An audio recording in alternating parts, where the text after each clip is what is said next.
Hello friends, Hello. this is Roman and Cynthia, and Emily is in the background from Paititi, and our child is sleeping right now. And today we'll be sharing some insights about how to engage with this situation and transform the anxiety and fear in oneself and others. And this is an interesting topic, and especially right now in the world, to me it seems that the reaction of people that are facing this global epidemic is more essential than the physical condition itself. So the ability of us to actually work through the common reactions of fear, mongering, and panic, and anxiety, and stress, and preoccupation, that's actually very essential in our capacity to engage with our health on all levels. And today I was watching a little bit earlier in Peru. We are in Mexico right now, and we are watching what's happening in Peru, and there is martial law, and actually the situation is such where people are using the statement of love for your closed ones as a way to generate more fear and anger. They say, well, look, those people are sticking their heads out of their houses. Everyone's supposed to stay inside. And because of that, they don't love each other, and we're supposed to hate them now. Which is a very disempowering kind of dynamic. And so with this situation in the world, of course, there are many different perspectives and views, and some people believe in the virus, other people believe in other things, and there are different extremes that people can go into. And it's very essential to recognize that within all of the extremes of how to engage with this current situation, it's very essential not to give in into the herd mentality and into the panic and anxiety and stress, and maintain an actual inner well-being and the openness of the heart, and not to be disturbed because of the disturbance. And so there is a lot to the psychology behind the illnesses, and a lot to the mental reactions and the emotional experiences that we have in the face of all kinds of conditions that are happening today. So the psychology, this placebo effect, that has been proven to be quite effective actually in the treatment of illnesses, and then it can also be quite effective in the exacerbation of health conditions and illnesses. And so how do we choose to work with this placebo effect? It has been proven in neuropsychology how our inner well-being is influencing our physical body, and how if we are actually just stick our head into the ground and shake with fear, the likelihood of us getting sick is much greater. And so whether this situation right now is a result of a virus or a result of new technologies being implemented, it's important to maintain that adaptability that small children have. And it's been proven, it's been shown that actually children are not getting sick with this illness to the degree that the adults do, if at all. And then for us to be able to adapt to this childlike essence that the indigenous wisdom traditions speak about in great length, and there are many practices that help to bring us into that inner balance, into that openness, receptivity, to come out of the bias of our minds and to maintain well-being, to not get lost in this common herd mentality reaction, and to maintain our own consciousness, our own presence in the face of everything that is taking place. And so then, of course, within all of these situations right now, I was contemplating that within this situation, the invisible enemy is actually giving many people an excuse to grasp onto the next thing that they have in their lives and to blame that. And then people start to blame foreigners who are traveling and spreading the disease, or people are blaming the government, and people are blaming the technology, people are blaming everything that they can actually connect with. And actually it's this tendency to blame, it's this tendency to react and to perpetuate this anxiety in a very generic way that is taking place on the collective level.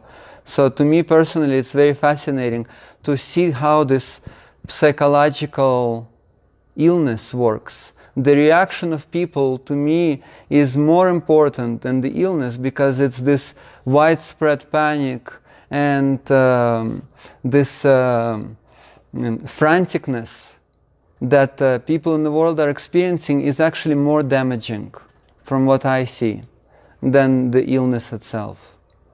And it's up to each one of us to not perpetuate that. In times of crisis, in situations like this, only one individual, and each individual can be that one individual, has the power to stop that vicious cycle, to stop this link of downward spiral from continuing to happen. And so how can each one of us engage with that and actually share well-being and heart-centeredness with people close in our lives, instead of just continuing this reaction? So this is the time that we can actually all reach out to each other, and I've been seeing that happening in a very beautiful way, where we can actually be the protectors, the guardians of love still staying here in this world. And in times like this, instead of projecting our doubts and fears and confusion to each other, to actually share that spark of inspiration, that passion in our lives.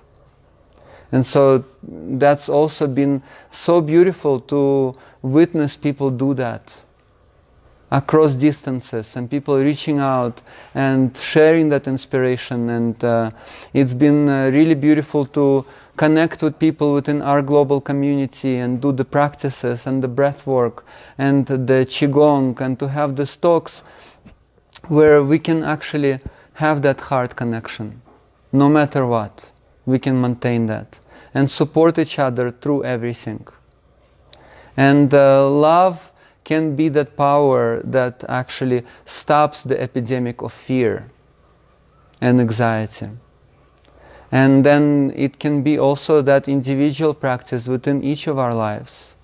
Even when we are not engaging with each other on the World Wide Web, we can still be that with oneself and make that a real focus in our lives, to embrace that fearful mind, to cradle that fearful mind in the embrace of loving kindness. Within each one of us, there is that ugly duckling that is kind of afraid and shaking in its boots.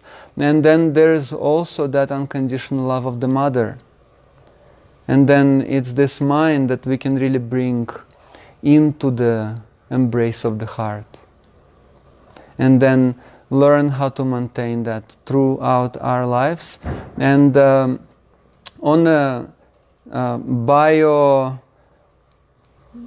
biological level, that has a direct result. It's this parasympathetic nervous system that is activated when we are in a state of harmony, in a state of love.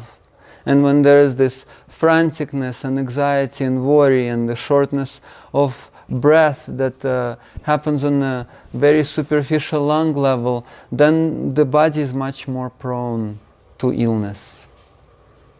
And so through all of that, that's what I see the most essential. And of course there are many different methods and ways to remind us of that.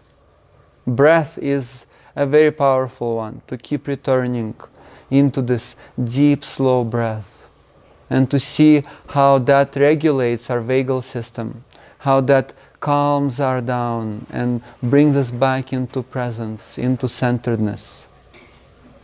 Certain exercises like Qigong and yoga can also have that effect. The creative expression is very powerful, is a very powerful means to work with that, whether it's through music, through dance, through painting. Those are all ways for us to come back into that childlike essence. And so I see that everything that is happening right now is bringing that message, if we choose to see it. And it is in the face of adversity that the human spirit can shine the most. And it's up to us to remember how this is not the first time that this has happened in the world. And we are here a result of our ancestors who've gone through great epidemics in the past. And the way that our ancestors have been able to move through those epidemics was by remembering the greater purpose in their lives. By remembering that there will be future generations who are watching this video right now, who will actually necessitate that connection of the heart, who will necessitate that reminder to come back into the breath, to come back into presence, to not be swayed by the media that is fear-mongering. And this is something that is a very potent reminder how our ancestors have survived because of being able to maintain that greater purpose. To remember that there are future generations that are at stake, that will be grateful for the ancestors not to get lost in all of those turmoils that that civilization has gone through in the past. And so, yeah, it's good to enjoy every breath while we still have it, and to really open ourselves to everything that is happening, and to see that the power of the heart is greater than that. And so then how do we work with this transformation process, transforming this fear and anxiety? And in our Tibetan lineage there is this symbol of the wrathful protectors, the wrathful protectors of compassion. And if you can see on my shirt, I have an image of one of those wrathful protectors. And to me it was, for a while it was hard to understand that. What does it mean, a wrathful protector of compassion? Because compassion in these ancient traditions is something that is an inherent quality of our indestructible true nature. In itself it doesn't have to be protected. And yet in this confused world, where we close ourselves off to the essential nature in our own being, the access to that compassion needs to be protected. And this is the resolve within each one of us, the resolve that each one of us can take on in our lives to not let that access be shut down, and to maintain the access to compassion within our own being under all circumstances, and then to share that access with people around us in our lives, people who just don't know any better, who get confused and lost. And so to be that wrathful protector of compassion no matter what, not to let that access portal to the heart close. And that requires quite a resolve and perseverance and steadfastness in our lives, because it's easy to be heart-centered when everything is nice around us, but when the whole world is crumbling, that's really when the practice comes in. And of course it's from those little situations in our lives that we can gather the resolve to maintain that in the greater experiences, in the greater turmoils. The Buddhist teacher Thich Nhat Hanh, who was a dear friend of Martin Luther King Jr. and other world leaders, and Mahatma Gandhi, they actually shared how, yeah, this is our greatest power is in that open heart.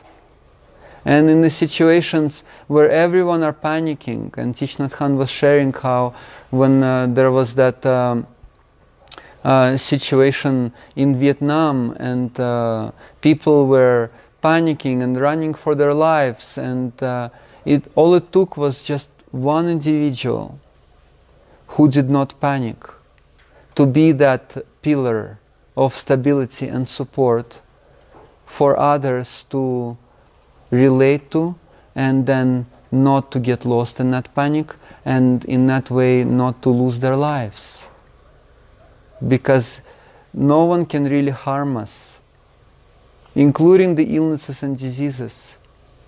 In my experience, and I've gone through a few, and the only thing that is the most harmful that I found through my own experience is my own fear, is my own panic and stress that I give away the power of my life to. And then it's a downward spiral. So no matter what happens with the physical illness or all kinds of external turmoils or situations in the world, it's up to each one of us to be that wrathful protector of compassion, to have that resolve not to let that portal of the heart close down in this world. And in this way, then we can actually, each one of us, be that support to each other. We can recognize that there are other protectors of that essential heart-centeredness in the world right now. And whatever is happening, we can maintain that focus and then see how the healing comes through that. To me, it's a breath of fresh air. It's this shared organism that we are all connected to. And of course I see that, I wish that for my child, I wish that for my future child that is gestating right now. And I wish that for all children in the world, and I see that deep down inside I am also a child, and I'm also struggling, and go through my own experiences and turmoils, and then keep remembering to cradle that child in the embrace of the heart. And so those are the essential points that are coming up for me at this time in the world, and there are many messages that are happening, and it is this dream language that we will be engaging with day after tomorrow that relates to the hero's journey. That beyond these mundane circumstances and the shortage of toilet paper and hand sanitizers, there is this greater purpose of transcendental proportions that is knocking on each of our individual doors right now in our lives. And how we can recognize this message, this communication that comes through the greater whole, that is specifically encouraging us to awaken a greater capacity of the heart, to recognize that we each have unconditional nature, boundless nature, immeasurable nature. It's not this limited tunnel vision mentality, this scarcity, fear-based state, but beyond this superficial layer, there's something that is immeasurable. And it has to do with our own being, our own nature, that is awakening right now to the surface, that is emerging in the world today. And it's something that happens on a very practical level. It is something that takes place when everything is shut down, when we don't know how to provide for our families in the future, when we don't know where the food is going to come from because the farmers need to stay home in isolation, which is what's happening in Peru right now. And it's in those situations that are very practical, very pragmatic in the world today, that this transcendental message is hiding, is waiting for us to decode that message and bring it back into the heart. And of course, if we can recognize this message and cultivate it in this situation, then it can be something much more continuous in our lives. And so, for me, I find that very helpful. Not to run away from the problems, not to go into movie binging and avoid different problems in the world, but to see how my heart can actually embrace that. How this awareness can be centered in the heart in a way that is not avoiding the issues, but is seeing how all of those issues in the world are the wake-up calls to keep awakening, to keep relating to each other more deeply, to keep opening to each other. And so this is the wake-up call. This is that language of the universe that the ancestors have worked with. It's an encoded language. And it's up to each one of us to learn how to understand this language of the greater organism. This wisdom that is not based on the mind, but is the wisdom of well-being, the wisdom of presence. And at this time, I don't want to be the only one that just keeps speaking about it. And I do know that there is a lot of collective wisdom and intelligence present among all of us. And so I want to encourage people to share, to write your experiences, your insights in the comments right now. And then we can reflect on them collectively, and of course also your struggles. Because it is our collective experience and our shared struggles that keep bringing the wisdom of the heart, that keep bringing this wake-up call for all of us to open up and relate with each other. And I do appreciate everyone in my life who are going through such a great diversity of experience and allow me to keep reflecting and seeing that reflection of myself in everyone and everyone in myself. So please, if you have any questions, struggles, insights, comments, specifically relating to the transformation of fear and anxiety. We all know about the different conspiracy theories and all kinds of things that are happening, but it's really how to engage with well-being, with inner balance and harmony in everything that is happening. Thank you. Want me to read you one? Mm-hmm. Okay. I'm going to read a question from the side of the screen here from Aaron. It's a question and comment saying, if everyone seems to be losing themselves and you're not on their wavelength, how do you know you're not being arrogant or deluded, seeing yourself as a wrathful protector or more heart-centered than others? Thank you, Aaron. That's a good one. I'm definitely losing it. And that's how I can relate. So it's not like, oh yeah, everything is happening to everyone else, but it's not happening to me. No, I have to be honest with myself. And I have to see, and that's where the practice, because I'm not the wrathful protector. I'm definitely far from it. And like I shared in our Tibetan tradition, those are the enlightened aspects of our mind. That it's up to each one of us to really focus on, to really recognize, okay, in this situation where I'm losing myself, where my mind is losing it, how can I bring that focus to that capacity that the nature within me has?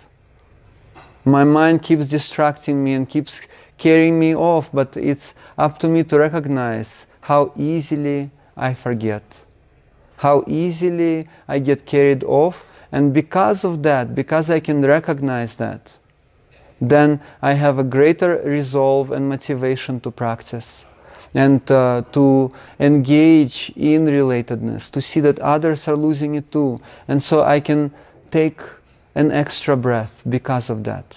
There is a greater purpose than just my own life. because of my children. I don't want to perpetuate this anxiety and fear-based mentality.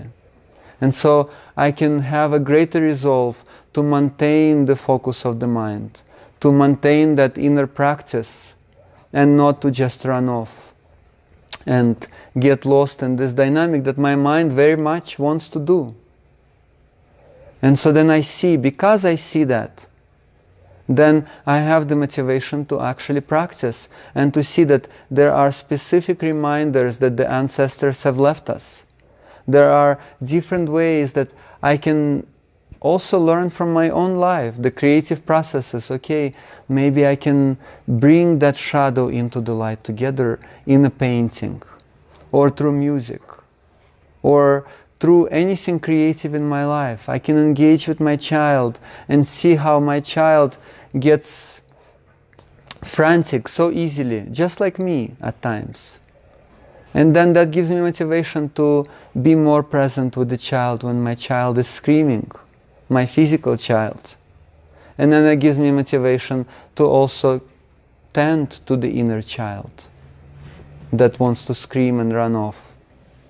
And so the wrathful protector is something that I can cultivate as an attitude in life. It's not who I am per se, but it's this attitude in life where how can I engage each situation with greater openness. Experiences come and go.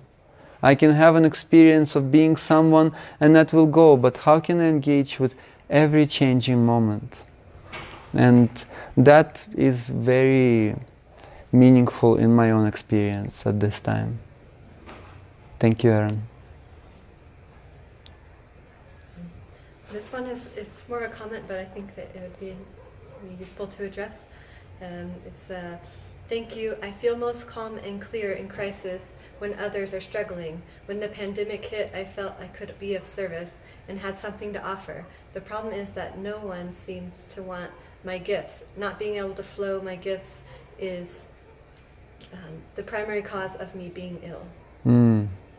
Yeah, that's also a very potent one.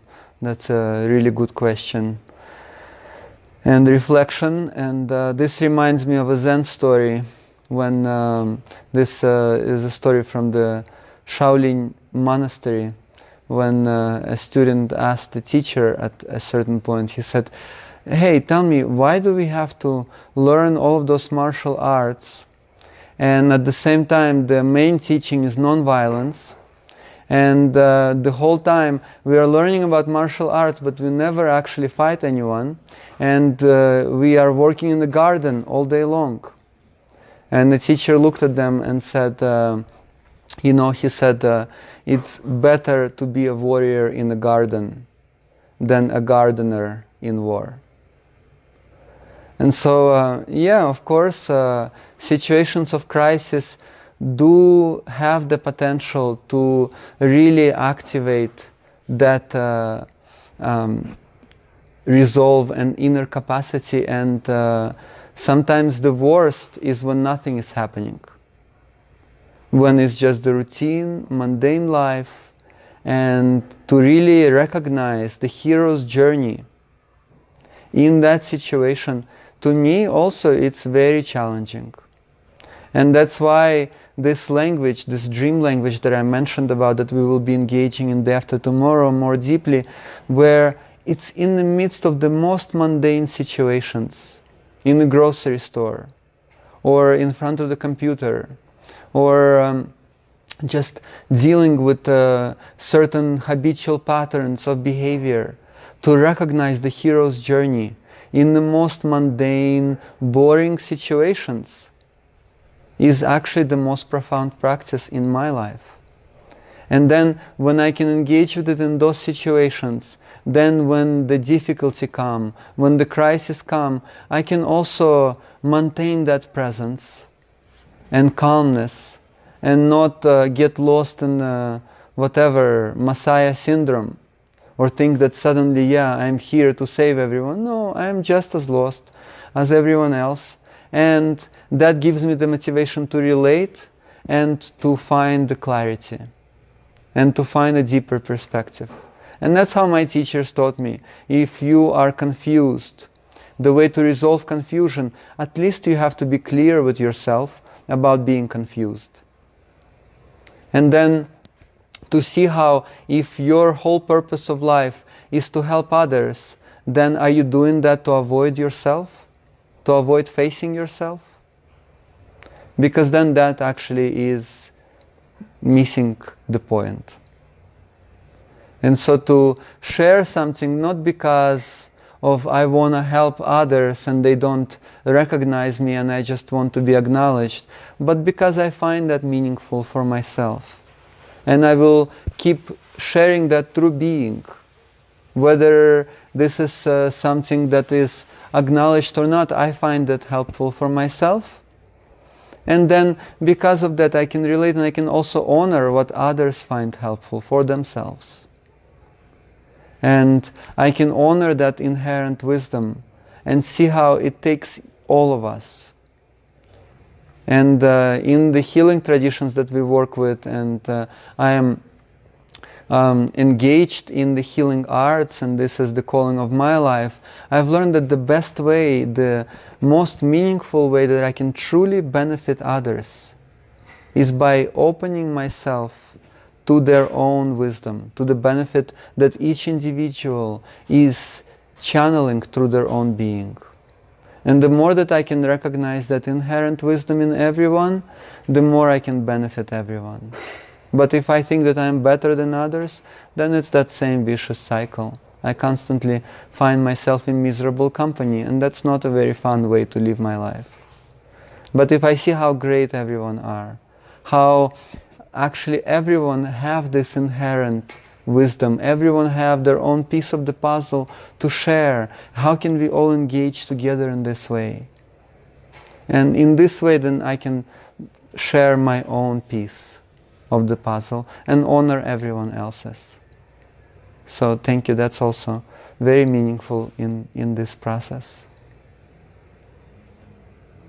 So keep asking questions or sharing your insights or struggles. It's a comment from Rihanna.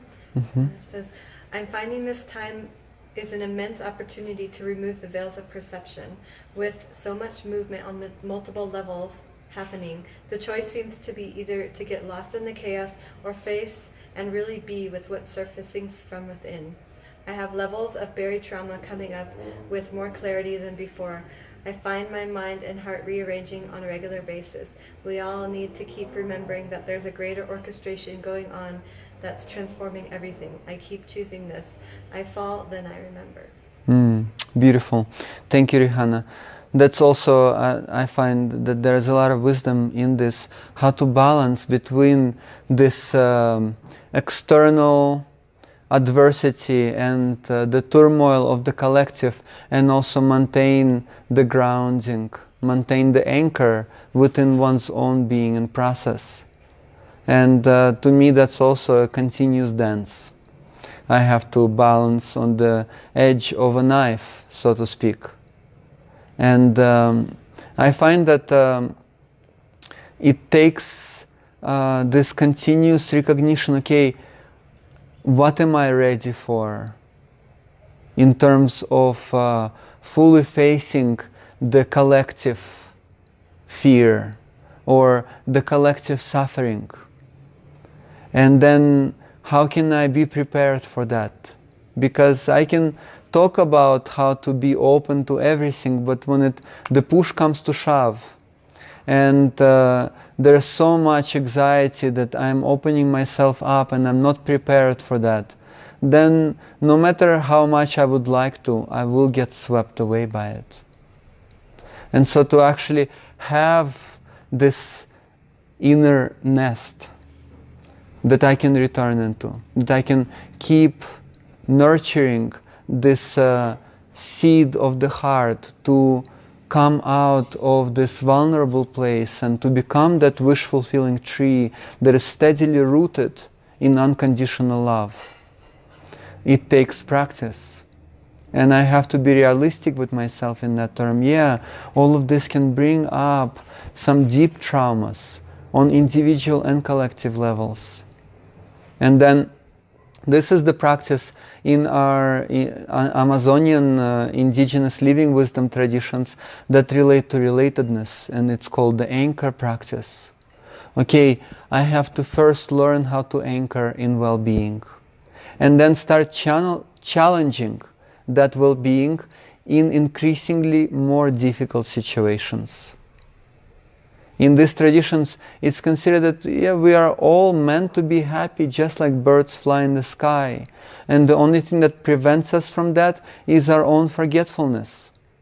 Not trusting in that innate capacity of the fearless love. And then getting swept away. So the first step in that is to actually remember all of the memories, all of the situations in our lives where everything was so supportive of that inner openness, where I was surrounded by friends and loved ones and beautiful experiences that were really reaffirming to that openness of the heart. And then I could open myself up and blossom, because everything was there providing that fertile ground for the heart. And then, the more that I can recognize that those glimpses of peak experiences in my life, they were actually portals, they were glimpses of who each one of us really is. It's that inherent happiness. And some situations are more supportive of that, and some situations are less supportive of that. And then, of course, in my life and in the lives of many others, I can see how we tend to associate that openness of the heart with those very specific circumstances. And then long for that, oh, I can open my heart only when certain people are around. Or I can open my heart only when everything around me is a certain way. And when it's not, then I cannot do that. And this seed of the heart is not based on the circumstances. Those particular circumstances were there in our lives just to remind us that this essential nature is who we truly are. And then, when I can remember that, and I can keep encouraging that essence beyond appearances, beyond specific circumstances, to abide as that inherent wisdom of well-being, and then I can start bringing that essence into increasingly more challenging situations. It's not good to bring it into the worst trauma of our lives right away, but at first maybe somebody stepped on my toes yesterday. Somebody grabbed that toilet paper right before my eyes as soon as I was going to go for it. And then to maintain that presence of the heart. And it's a practice. It's an exercise. It's like flexing a muscle. So then, how can I encourage that in increasingly more difficult situations to not lose heart? And then the more that I can do it, the more I can engage with more and more difficult experiences in my life and maintain that anchor of the heart until it becomes more and more continuous, unwavering, and steadfast. Thank you, Rihanna. In a way, this relates to what you were just sharing. So, one person asked, how do you heal emotional trauma? Healing emotional trauma very much relates to the previous question, and again I'm referring to the remembrance practice in the indigenous Amazonian living wisdom tradition that we work with. And this practice, healing with emotional trauma, again the first thing has to do with connecting to the spark of well-being in yourself. Before you get into the emotional traumas, remember all of those peak bliss. Okay, we're back. So at first, situations themselves, they help us to come back into that essential nature. This essential nature that we've all experienced since we were in the mother's womb, when the consciousness of the child and the consciousness of the mother were inseparable, where everything was provided for, where each one of us was completely supported and nourished and nurtured.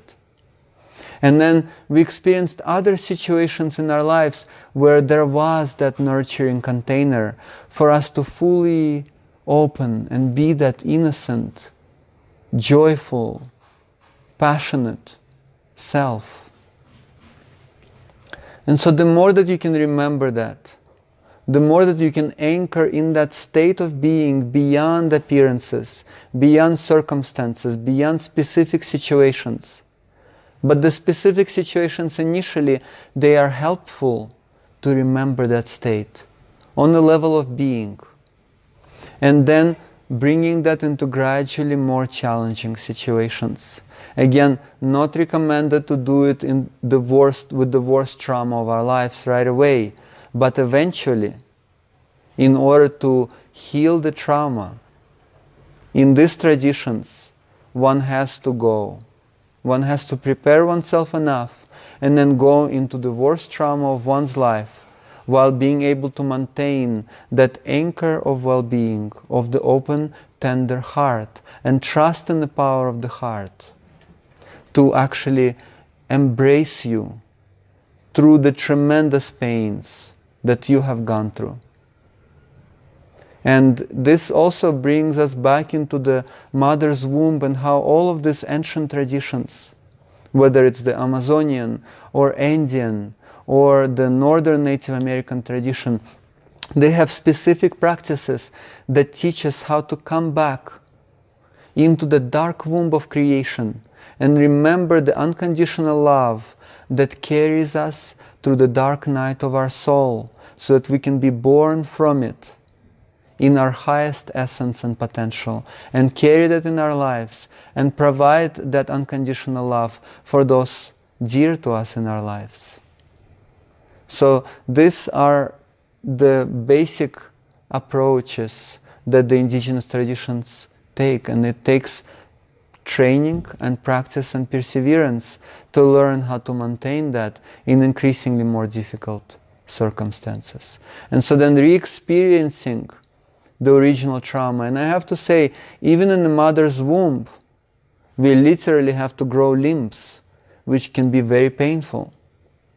And then to have that unconditional love that we can know and trust in those extremely painful moments in our lives is essential to come out of the trauma. Trauma, the original meaning of the word trauma, basically means unresolved pain. Unresolved, difficult experience that has not been digested and processed and recognized in its evolutionary purpose and meaning. And so to resolve the trauma, then to go through that again, but instead of being fearful and frantic and full of panic, to be heart-centered. And then to see how that experience can actually encourage that fearless compassion and encourage your greatest gift so that you can support others that go through difficulties in their lives by supporting yourself first and foremost. Thank you. Another question from Jen. Question about laziness. Sometimes during this time I can feel such laziness creep in, and I'm sure it's just numbing out or processing escaping. But I feel like I have two speeds right now. One, either fully alive and energetic and creating, or wanting to stay in bed and rest, retreat. But I know it's for too long. This time is precious, and I can feel this is holding me back a bit. Laziness. That's also related to the adversity in life. And I find that actually, even in the laziness or boredom, when you can really allow yourself to open up to it, instead of just trying to block it by going to sleep or just distracting yourself and going into instant gratifications. But if you can really open yourself, when I can open myself up to the laziness and feel the texture of that laziness, of that boredom, and not try to block it, suddenly I find the greatest aliveness within that. And I no longer wish to be lazy. But I have to fully open that laziness. When I open myself to it, becomes the catalyst for awakening. When I can really open and I see, yeah, I just want to be doing nothing, and that's fine. How about I really do nothing? Not just watching and binging on TV or whatever, but to really be fully present with that experience. Or when I feel numb, even, I'm not feeling anything. I just feel numb. But if I can open myself, yeah, I feel numb. And I really allow myself to fully experience that numbness, I find myself to actually awaken to life. And then I can start to relate to others, and I start to feel a very profound experience of relatedness, because I don't close myself or judge what is happening. And so again, it's this learning how to open to the adversity, to the experiences that I judge and label in my mind, and I just want to cover it all up and just blame it on something or on myself even. And instead I can open up and see, yeah, I feel numb, I feel inadequate, I feel bored, I don't know how to engage in this situation, but so that's something that I find useful. Trying to reconnect it.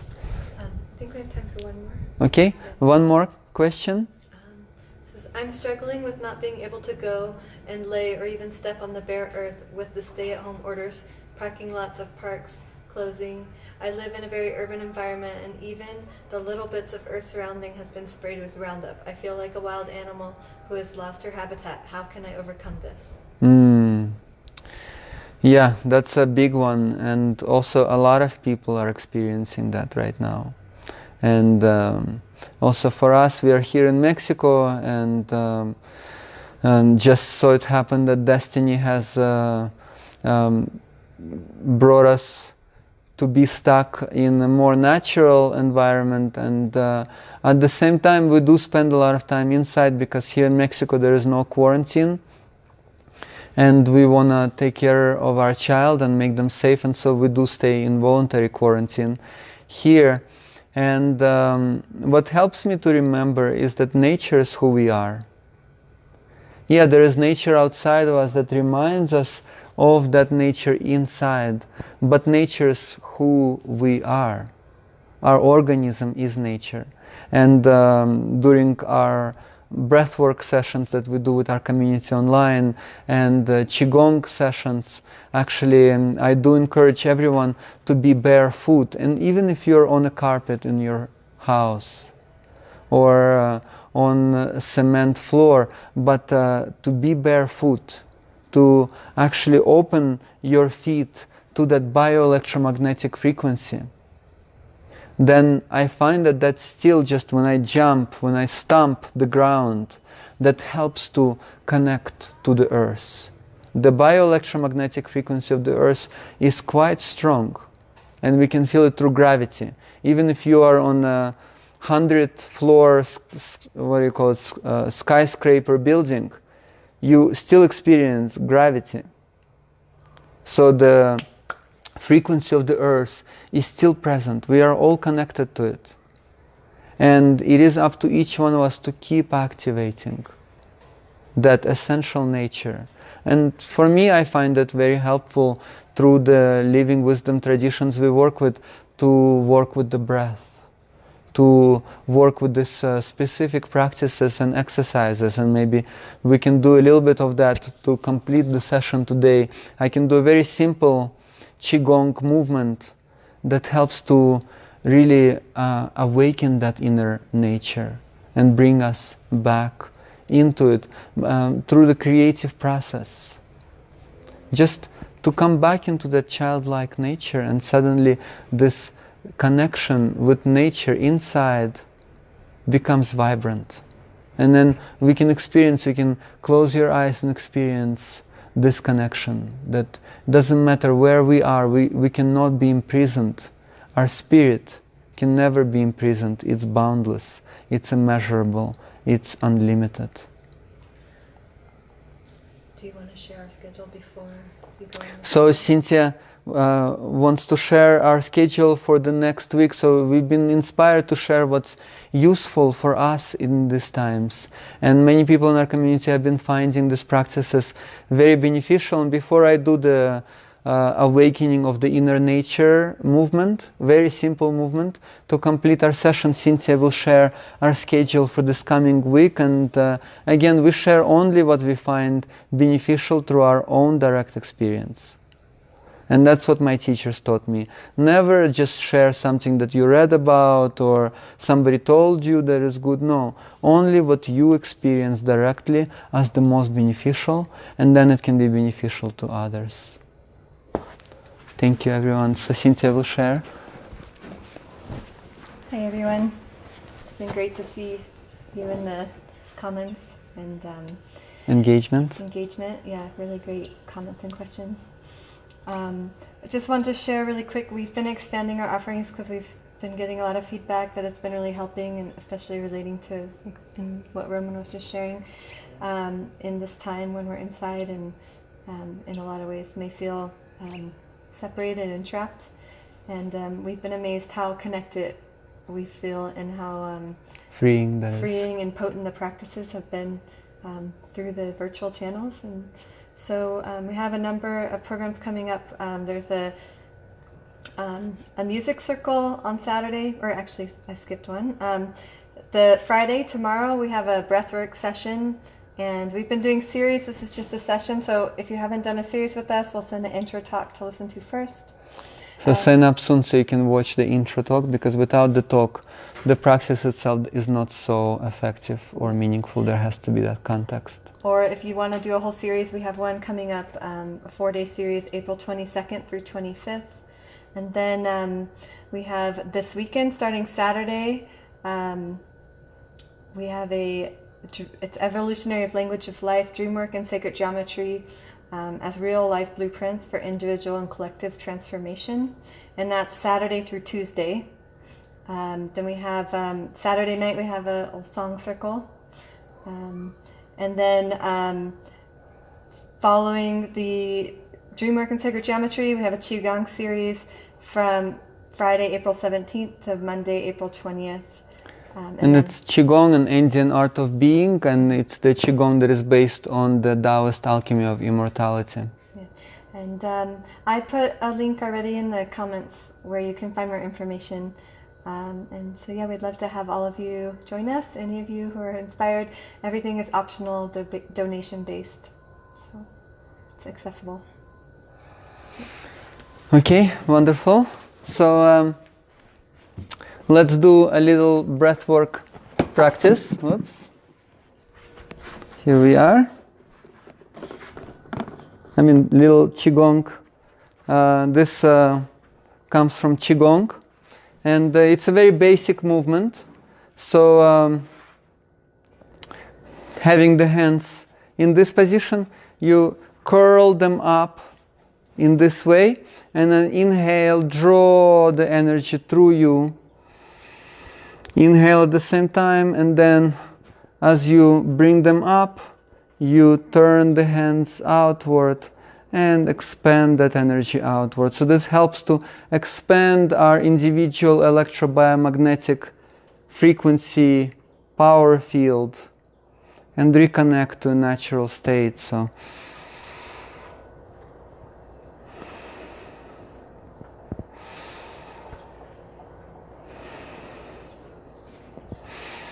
inhale, draw the energy up, and very simple movement that you can do at any given point to just ground and center yourself.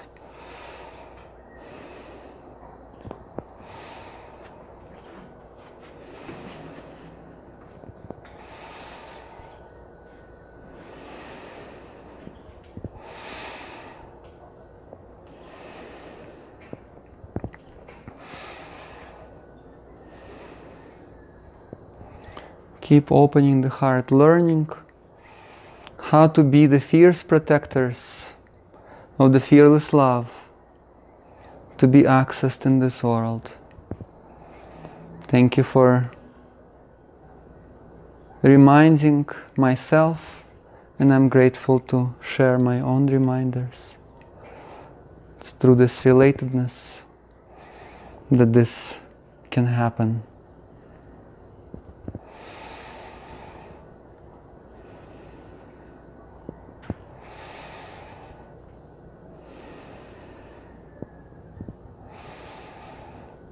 And we can complete our session for today. Thank you, everyone. Much love to you, and thank you for your love. Keep sharing it. The world depends on that.